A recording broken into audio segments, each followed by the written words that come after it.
MB. Good?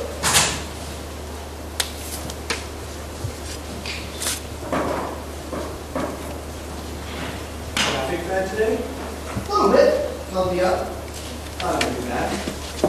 I made it okay. Of course, I got up early. Smart. Just a matter of priorities. When you've been here as long as I have. Out to the veteran. Lots to get done today. On the other hand, no matter how much work there you do, sometimes it appears to not relate to being on time. But the day before today, Just a hell of a day to start. That's all.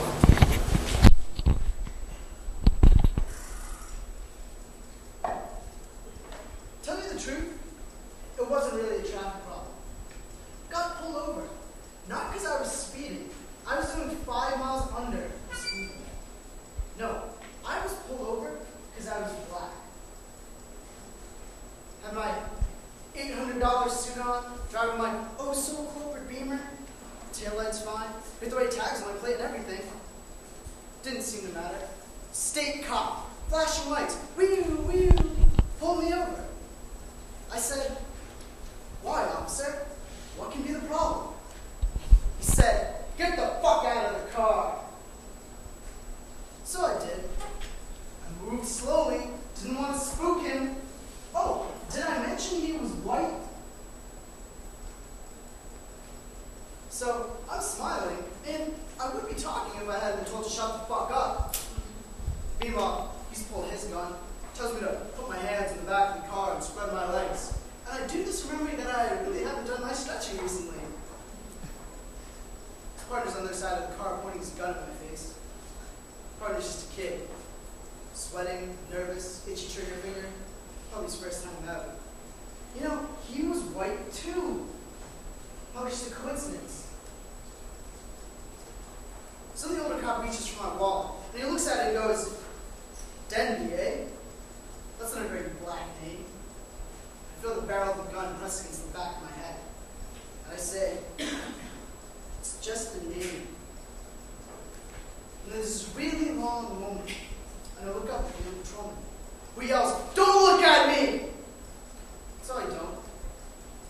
I look through the rear window, through it, and see some of my son's storybooks in the back seat. And I see my reflection on the glass. Dark, nervous, breathing shallow. I think, time really can't stop. Stop at a dime. Just like my car. Just like me. Then it's over. Wallet flips shut, gun barrel disappears. Get out of here and watch yourself. And I want to say something, but I think better of it. And get out of there like the town. He followed me for 5 more miles. Finally, it turned off.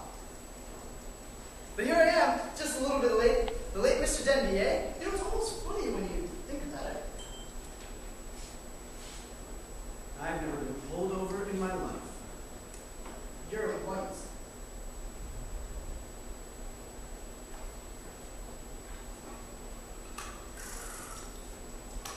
My cousin, though, he got pulled over. Not pulled over, actually, so much as carjacked. He was in a parking lot, big open lot, bright shiny day, people walking around, birds singing, ozone level just right. He was in his SUV, gets out of the car, about to shut the door, and suddenly there's this knife right here. Big, long, no, huge. Actually, humongous knife, right on his cheek, so that he can see out of the corner of his eye the point of it gleaming in the abundant sunshine. Gleaming so bright, it's actually blinding him. And then he hears this voice say, "Give me the keys, motherfucker." Now, I happen to know for certain that my cousin has never fucked his mother, so you can understand why I might have been puzzled by the use of this epithet. Anyhow, he hesitates. Big mistake. Suddenly he's thrown against the side of his car by this large young man who appears to be in a Halloween costume, while another large young man, also in a Halloween costume, stands holding a surprisingly enormous handgun in his face. Oh, did I mention these two men were black?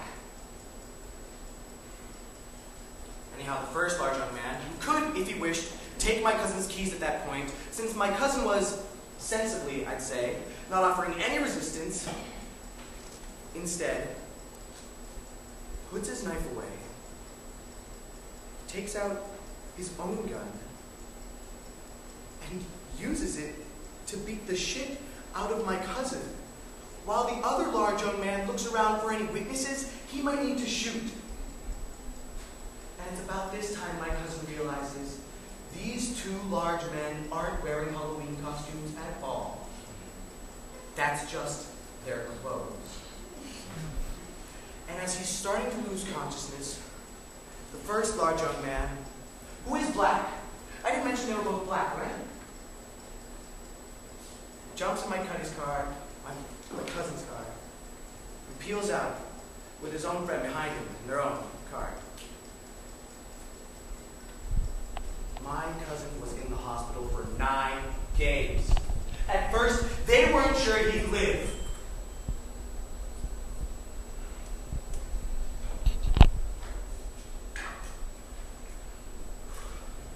Did you look at the Livingston report? I did indeed. Any surprises? Nope, all looks good, exceeding expectations. Good. You sure nothing behind over there, are you? Me? No way. Right on top of things. Zero deviation from schedule. Everything taken care of. Massively in control. You? I'm completely functional. Same here. Todos perfecto. Absolutamente. Company's depending on us. Government contracts. Major dinero. Bread and butter. Bonus time. Our ass can fuck up. Your ass. You like being project manager? Not my ass. Your ass. Your black ass. Some people are just not culturally prepared to assume responsibility for organized, business-like procedure.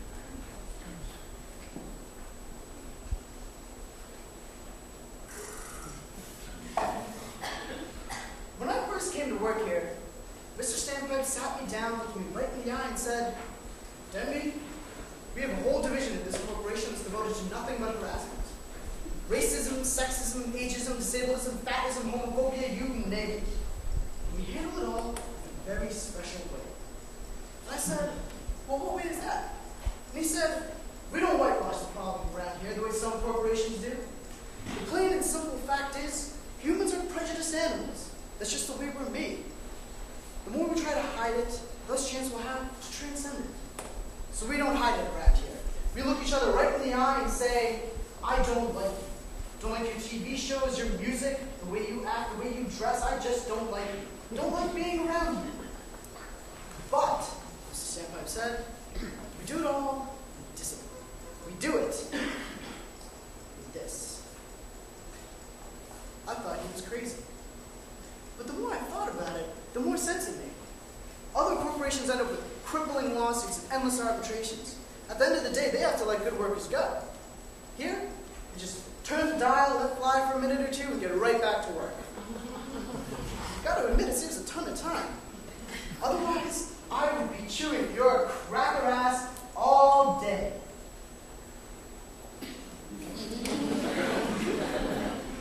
Standpipe is a man of vision, A genius. unappreciated in his own time. You know what he did that first day?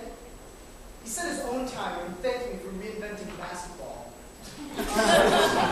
Race to race, he said. He just wanted to express his gratitude for not having to live in an era of two-handed set shots. Classy guy, studying personal evolution. Voicing